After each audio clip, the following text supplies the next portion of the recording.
बाबा साहब भीमराव अंबेडकर को स्वतंत्र भारत में पहली बार उनके पंच तीर्थों को स्थापित करने का श्रेय अगर किसी को जाता है तो प्रधानमंत्री मोदी जी को जाता है।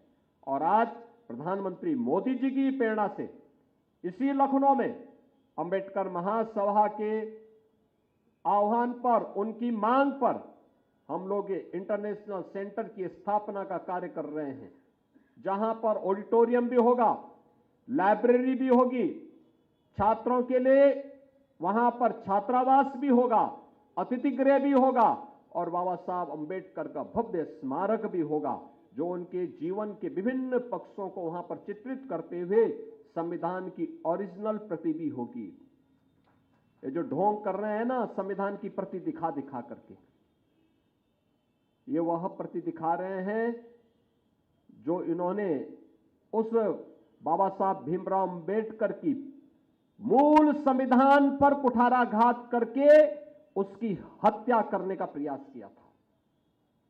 याद करना, किसी भी संविधान की प्रस्तावना उसकी आत्मा होती है।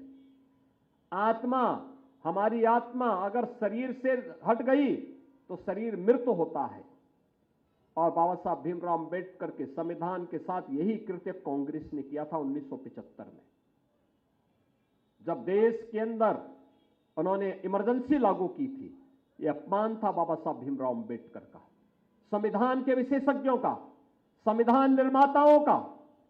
और वही कृत्य वे आज भी कर रहे हैं। वही कृत्य 76 में उन्होंने किया था, जब बाबा साहब भीमराव अंबेडकर के इस मूल संविधान में उन्होंने प्रस्तावना में ही संशोधन करके वे शब्द डालने के काम किए थे जो मूल संविधान में बाबा साहब भीमराव अंबेडकर जिनको नहीं डाले थे।